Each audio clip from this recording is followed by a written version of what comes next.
The companies that are going to win in the AI era are not the ones with the best tools. They are the ones that can change how work actually gets done. But here's the problem. Despite all the investment which is going into artificial intelligence, most organizations are not seeing meaningful productivity gains, not to mention revenue growth. And the reason is not technology, it's behavior. People, in my opinion, are not resisting AI, they are protecting how they have learned to succeed. And as a result, most companies are using new tools to improve existing workflows instead of reimagining how work should happen. So the real challenge becomes, how do you change behavior in an organization at scale? And that's exactly what we are going to explore today. Welcome to All Consulting Conversations. I'm Utsav Bhatt, founder of Stratoff. We help companies drive AI adoption and innovation-led growth. I'm joined today by Jamey Lutz, who has spent more than 3 decades helping organizations build high-performing cultures and deliver exceptional customer and employee experiences. His work spans organizations like Ritz-Carlton, known for its gold standard in customer experience, Orlando Magic, and ChenMed, where he has played a key role in shaping service excellence and driving cultural transformation. Jamey, great to have you here. Utsav, it's great to be here. I've been very excited about speaking with you for some time now. So let me start with a fundamental question. When leaders say we need to change culture, it often stays quite abstract. In your experience, what actually drives behavior inside organizations? Yeah, I think from a cultural perspective, I think it's not the behaviors themselves; it's the underlying beliefs that drive those behaviors. So I believe that you know what you believe actually drives your emotions and your motivation, which ultimately drives your behaviors and the outcomes that you get. And so I think we make the mistake of moving directly to trying to change behaviors without necessarily changing the underlying beliefs that ourselves have and that our employees have. Right. So if you had to break that down, it almost looks like an iceberg, that there are things which are underneath which need to be focused on first. So what are few levers that really shape how people behave? Yeah, I think it's if you look at someone's life, right? They've got an environment that has kind of molded and formed their beliefs about anything and everything, from how they view themselves to how they view the world.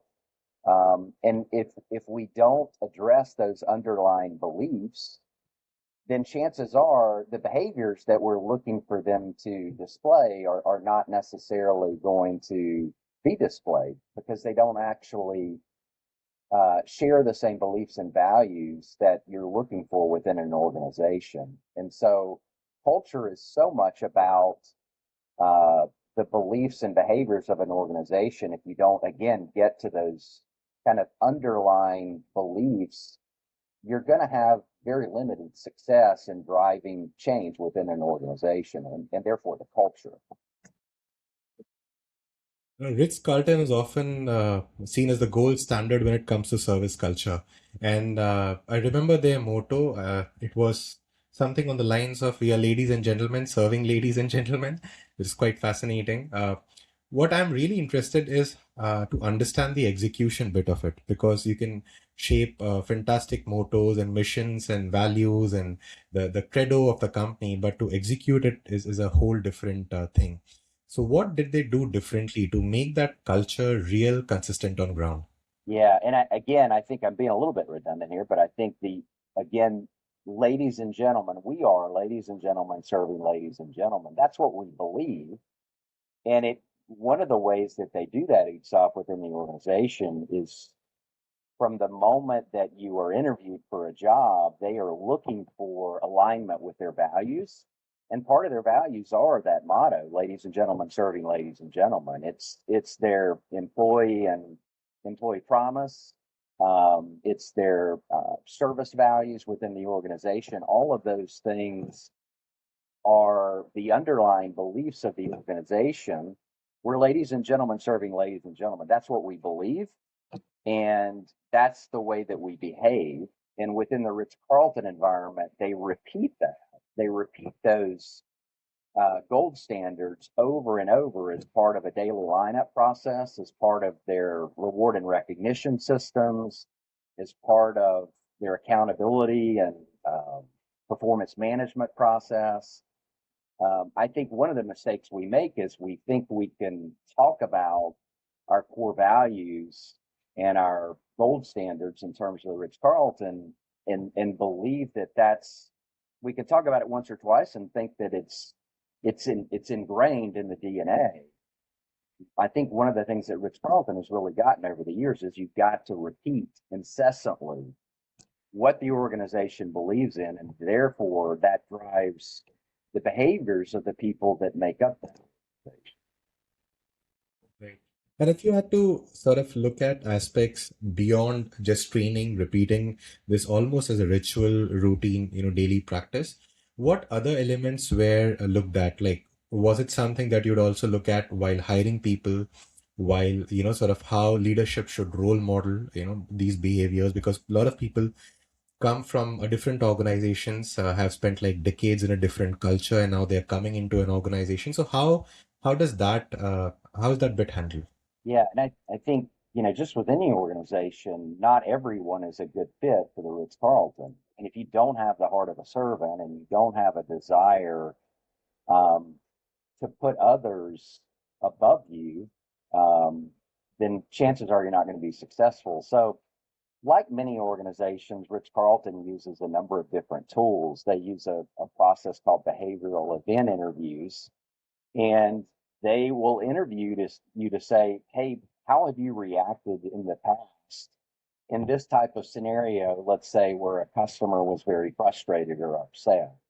What steps did you take? What was the outcome of it?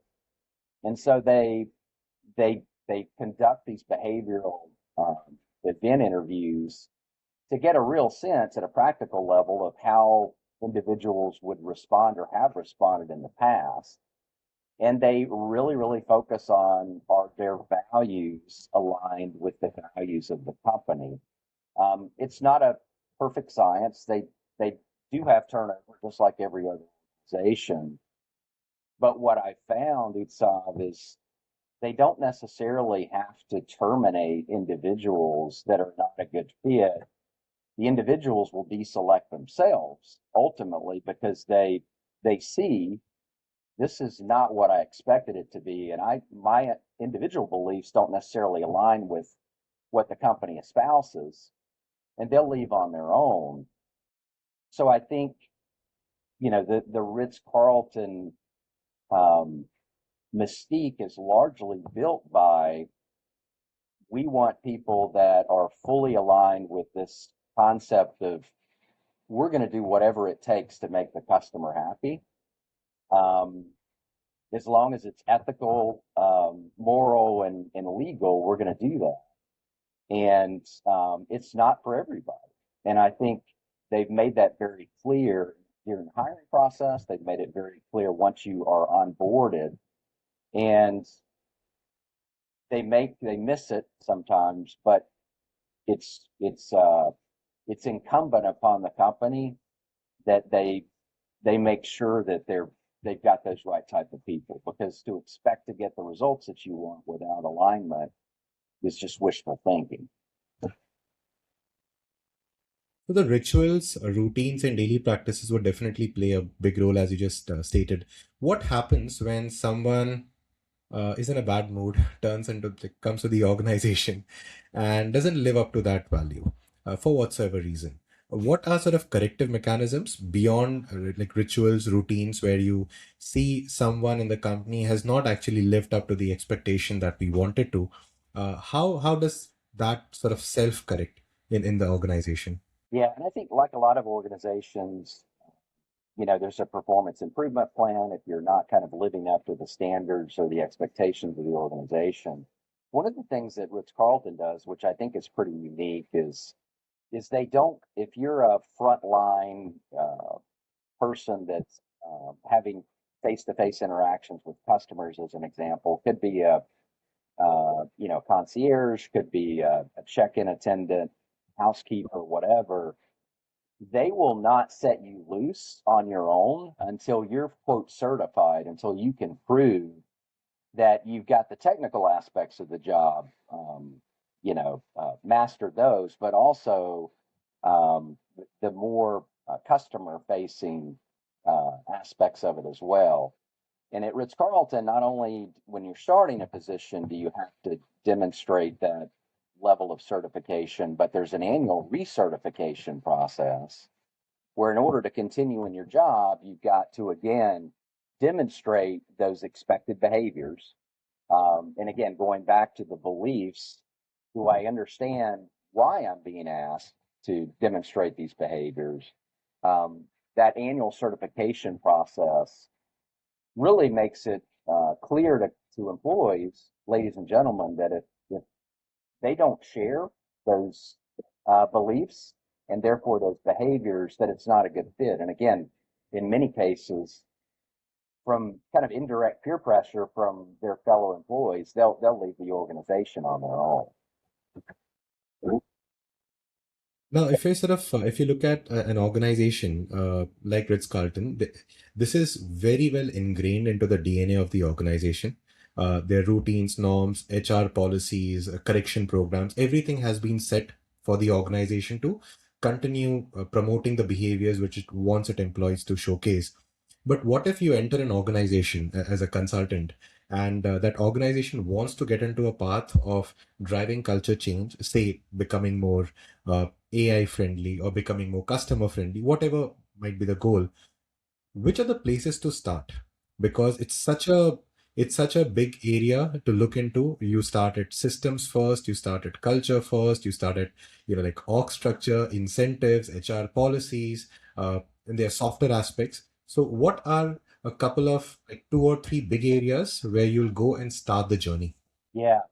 And I think you and I, Utz, offline, have talked about this concept of jobs to be done. And I think it really starts with what is the experience you're trying to create for your customers. And in the Ritz Carlton's case, it's for your guests.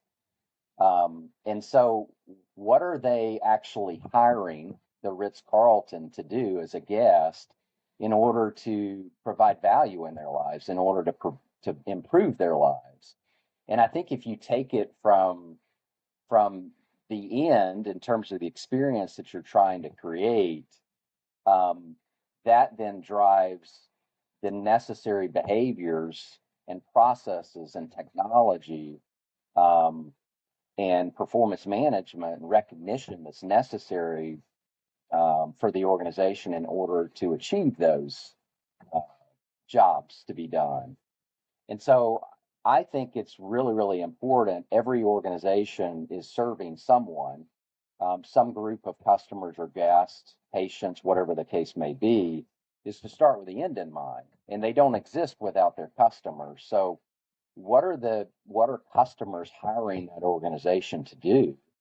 And work your way backward from that in terms of how do we design those experiences again through all of those elements that we talked about in such a way that it's going to provide value for the end customer. So I think that's one of the big ways. And then your culture is really driven by that anticipated outcome, and therefore, technology like AI, which is not meant to replace those uh, kind of customer facing activities, but it's meant to further kind of supplement what you're already trying to do and create greater efficiencies and greater kind of knowledge of your customer.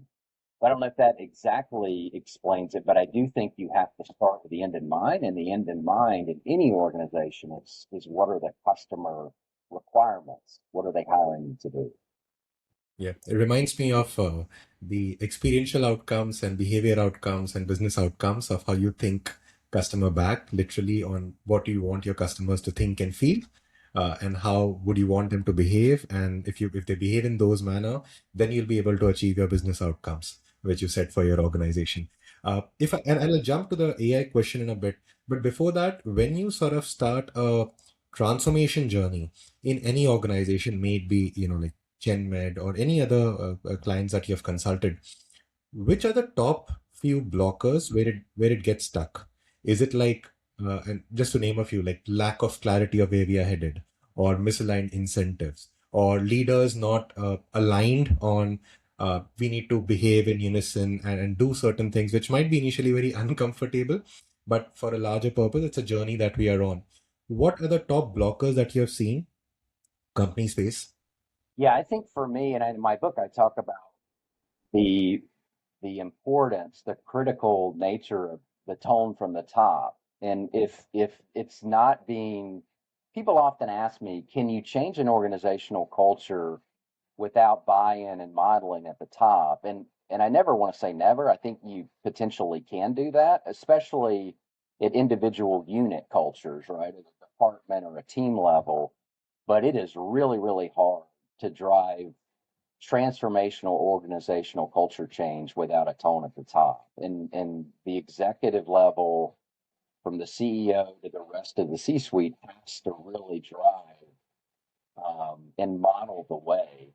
And they have to, at the risk of being monotonous, they have to continuously talk about and share stories of what that looks like over and over and over within an organization. So I think, the executive level modeling is really, really critical.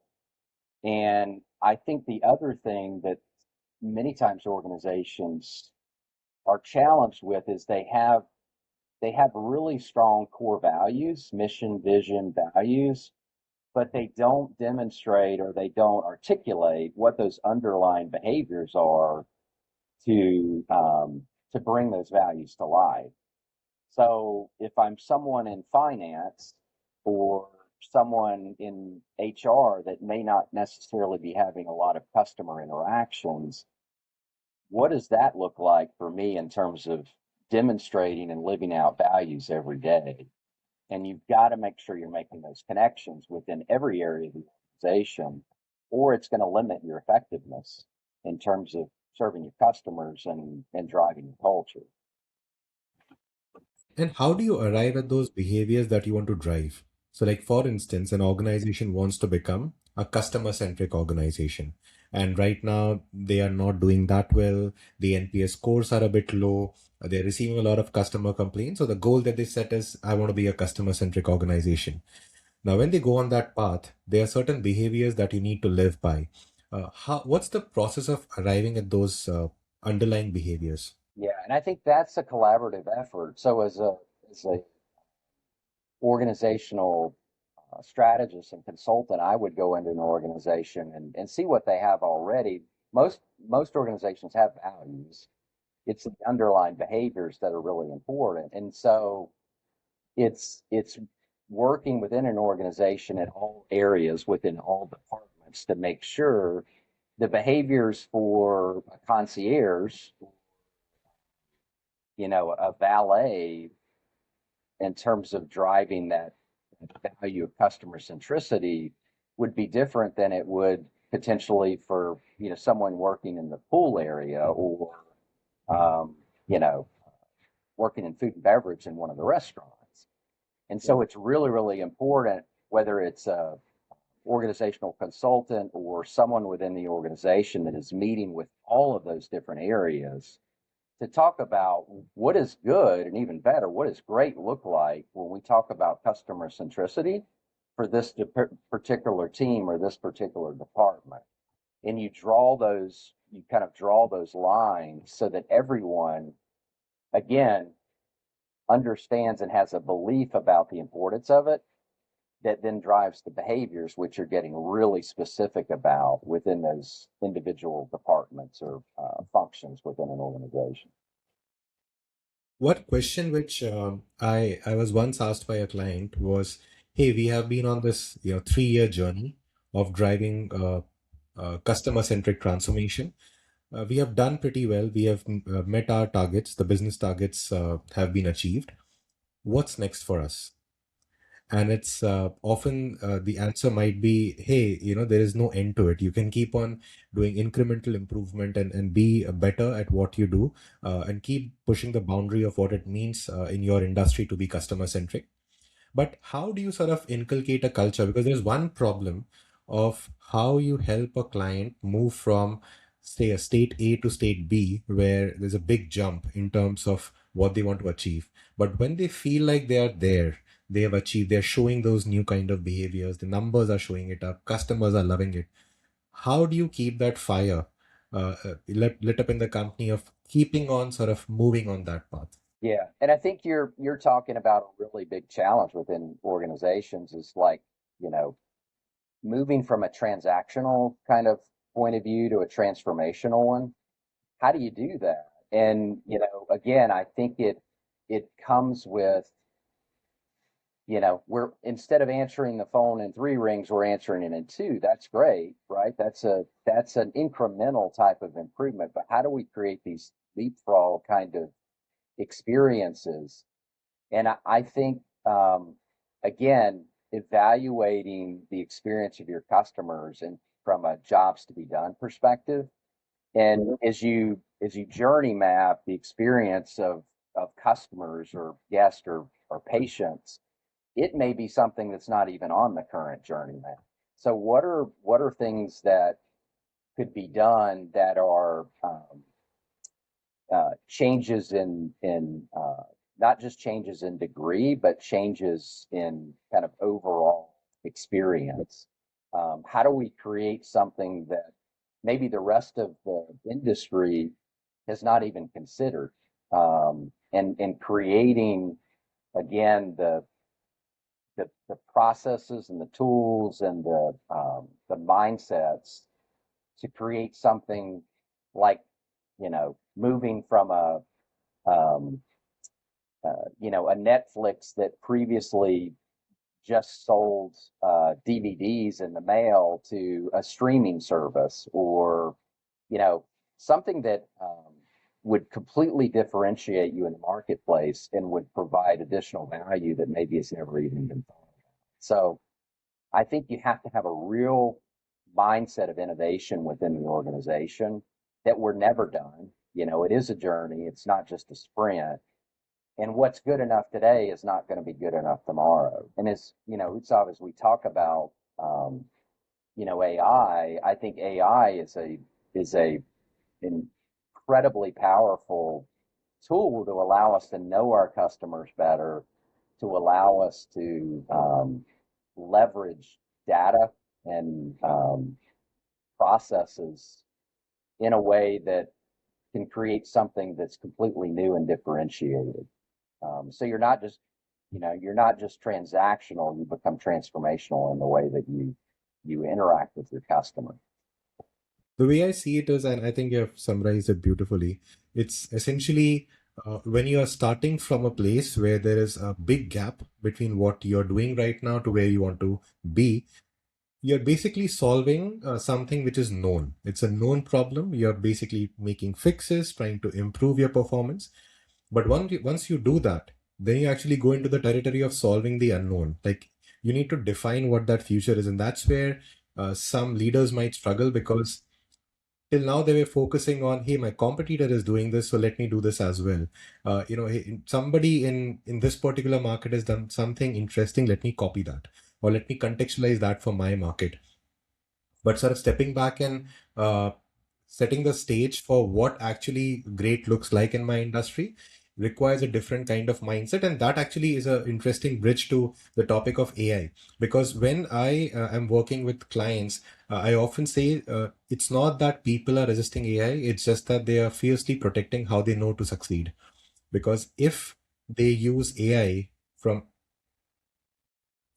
sort of improving their process to doing anything different, like challenging their current way of working, reimagining their work, it's a extremely dangerous space for them to go into, because first of all, you don't know what it will lead to.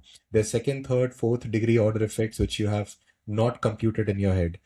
It might impact your team in terms of its size, your growth prospect in the organization. So it's a very scary place to be. So when you sort of look at and apply these practices of transformation in other setups like culture, service excellence, customer centricity, and apply it to the AI lens of companies driving AI transformation, really adopting it, uh, what do you think might be some useful ways for employees to uh, leave the old ways of working and get into that mindset of, oh, let me think about the possibilities which are there in the future, and what support they might need from the organization to behave in those ways? Yeah, and I think you're exactly right, Yusuf. I think human nature is any type of change can feel very threatening because we are very comfortable with kind of status quo. And I think we automatically, when we think of AI, we think it's gonna replace jobs. And AI is not meant to replace jobs. It's meant to free us up to do things, especially from an experiential position or perspective that maybe we couldn't do. We can get closer to our customers as a result of the features and the benefits that AI is able to provide for us. And so I think, again, a little bit redundant here, but how do we change the underlying beliefs of our employees in terms of how they view AI?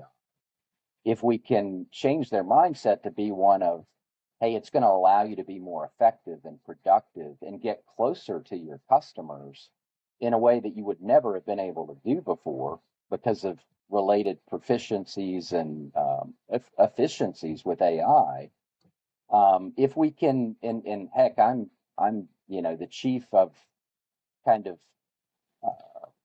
kind of resisting change. At first I was like, I don't know about this AI thing, but I found that it allows me to get tasks done in a much more effective way and have more knowledge about my customers so that I can better serve them in ways that I would never have been able to do before. You think of the term mass customization, it almost allows you to customize things for individuals in a way that you'd never have been able to do before. So I've had to change my beliefs about the power and the possibilities around AI on a personal level for me to be able to realize the power of it in terms of, again, being more productive and serving my customers in ways that I never would have even thought was possible before.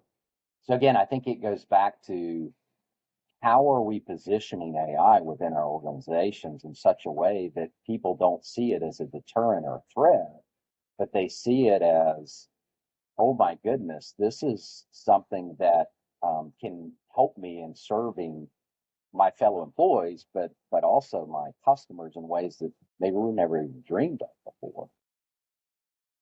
Absolutely. And for employees to behave in those ways and think and sort of operate in that kind of a mindset, one thing which I think is non-negotiable is to have an organization that gives them a psychological safe place to work and try new things. At the same time, a very important aspect is what leaders are doing at that point of time. In fact, they are also learning AI. They are also trying to improve their understanding of how it can change our organization's future. So, what role modeling do you think leaders can play in all this when you are talking about a technology which has a power to fundamentally redesign, reimagine your business model and your employees? You want to empower them to think differently, create a conducive culture for them. So, what do you think are ways in which they can be helpful? Yeah, and I think again that tone from the top is really, really important. And I think, you know, we often think of CEOs as individuals or and C-suite folks as people that are not even necessarily using a computer. They're kind of supervising and managing from a kind of afar. And I think it's really important that executives at the very least are able to articulate how they are personally leveraging the power of AI to help them in better serving their employees and their customers. And I'm such a big proponent, Usav, of storytelling. And I just think there's a great opportunity for the the ways in which AI is being used productively, not just within the organization at hand, but sharing stories about how other companies, even beyond their industry, are leveraging AI as a platform for enhancing service. I think establishing, repositories of stories that bring in the power of AI in ways that we can um, better provide value to our customers. It needs to start from the top, and I think CEOs, executive teams need to lead the way in demonstrating here's what good looks like, here's what exceptional looks like, and if they can find those examples internally, it just reinforces those behaviors all the more because people see the power in it and what the company espouses is in terms of the way they envision AI being leveraged. One last question, which is it's a very different challenge to scale this entire transformation across organization. Many times you can start with a pilot team, you can start with a business unit. Within that, in a team, try to do something. But when you're talking about organizations which are 20,000, 50,000, 100,000 employees, it's a massive undertaking to drive change at scale. What are some two or three useful techniques that you have seen or mechanisms which you have deployed to scale it across an organization? Yeah, I think part of that is creating a want to kind of mentality versus a have to mentality. So I'm working with an organization now that has instituted an innovation lab, they call it, within their organization, and they look at customer experience, um, kind of differentiating signature experiences within the organization, and they pilot within a couple of locations or a couple of departments, and they begin to build momentum through small successes, low hanging fruit.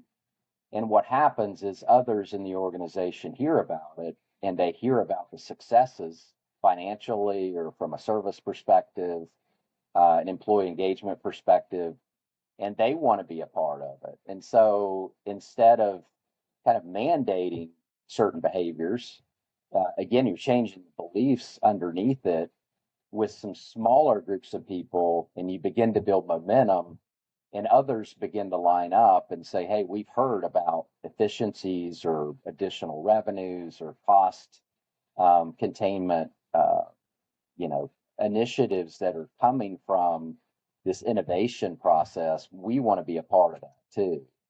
So I found that to be really successful as you start really small, get some small wins, and others begin to kind of line up to participate in it.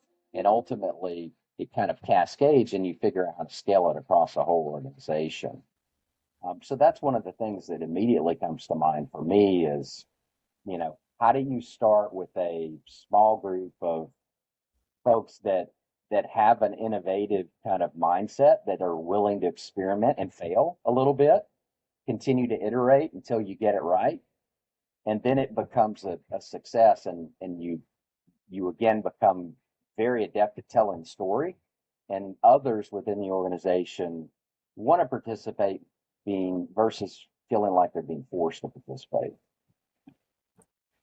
I can't help but find so many similarities between how do you drive a transformation within an organization in its existing business model and compare it with how large companies create startups within.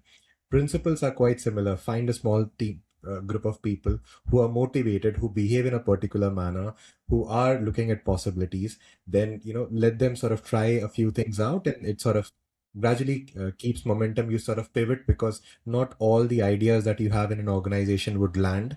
You would need to pivot some ideas, figure out alternative ways in which you could do that, but then gradually create a system and a culture which is resilient, which allows you to push the organization into new ways of working. So, Jamie, fantastic conversation as usual. I think one of the takeaways which is for everyone is culture is not something abstract. I think it's designed, it's reinforced. Leaders need to role model, and ultimately, it shows up in how work actually gets done every single day.